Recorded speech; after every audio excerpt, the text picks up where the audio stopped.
C'est parti pour le troisième match de l'équipe de France. Les Françaises en bleu face aux Paraguayennes en blanc. Les Françaises largement favorites. Elles ont gagné leur dernier match face à l'Angola après une première période compliquée, mais une deuxième beaucoup plus séduisante. Il faut continuer sur cette voie-là, se relancer complètement, se lancer vraiment dans ce championnat du monde. Mais c'est la première fois que l'équipe de France rencontre le Paraguay. Et derrière, encore une parade pour Cléopâtre Darleux face à l'Hélière. Fatima Acuna, derrière Grazali qui donne un petit peu de vitesse et le ballon sur les ailes. Voilà, ça c'est bien joué. Nous demandé arrêts, on a déjà 5 arrêts. Et là il y a une relance absolument magnifique, téléguidée pour Manon Huet face à Cléopâtre Darleux. Oula oui, non, ça. C'est cadeau. Voilà, merci. Ah, voilà, Inspan. Et encore une parade pour Cléopâtre Darleux, heureusement. Et Laura Flip qui va mettre de la vitesse, qui va mettre des appuis, qui va faire une passe avec de l'application. Et Béatrice Edwige, voilà. Inspan.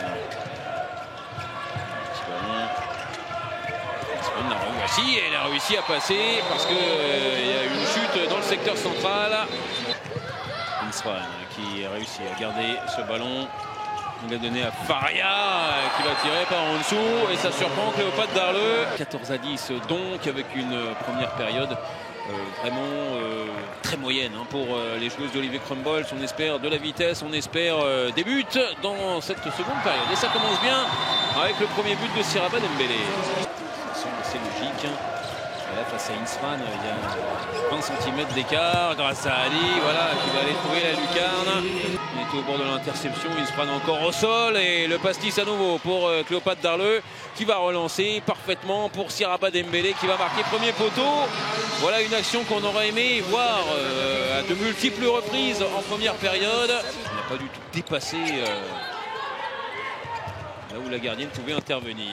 Cléopâtre Darleux, encore une parade et la relance magnifique pour Manon Huet, le ballon capté d'une main et le tir ensuite. Un but que l'on ne devrait pas voir, je pense, aujourd'hui. Tir à côté là, de Rolon et alors la grande relance pour Blandine Dansette qui va lober. C'est parfait, elle a été bien poussée en plus par Acuna. On va dévoluer sur les deux postes, mais vous allez sans doute sur la base arrière, Laura Flip avec ses appuis de feu. Là, il y a une parade encore facile, Manon Huet qui est parti et le ballon téléguidé dans les mains de Manon qui va soigner ses statistiques. Oh, c'est son 9e but là. Et elle a tiré combien de fois? 9 fois. Donc ça nous fait du... Ça fait du 9 sur 9 a priori. Et du 100%. Ballon récupéré là, cette fois-ci par Yariès. Cléopâtre Darleux qui voulait l'interception et elle aura encore une parade. Ça va être sa 17e. Et l'équipe de France qui, comme face à l'Angola, réussit un retour des vestiaires quasi parfait. La première période, c'était un vrai brouillon et c'était assez inacceptable. C'est devenu beaucoup mieux par la suite et heureusement l'équipe de France s'impose très facilement. Plus 22 pour les partenaires de Cléopâtre Darleux. Très brillante aujourd'hui dans les buts. Victoire française donc 35-13 face au Paraguay. Les Françaises qui ont bien préparé les deux matchs à suivre face à l'Espagne et face à la Roumanie jeudi et vendredi.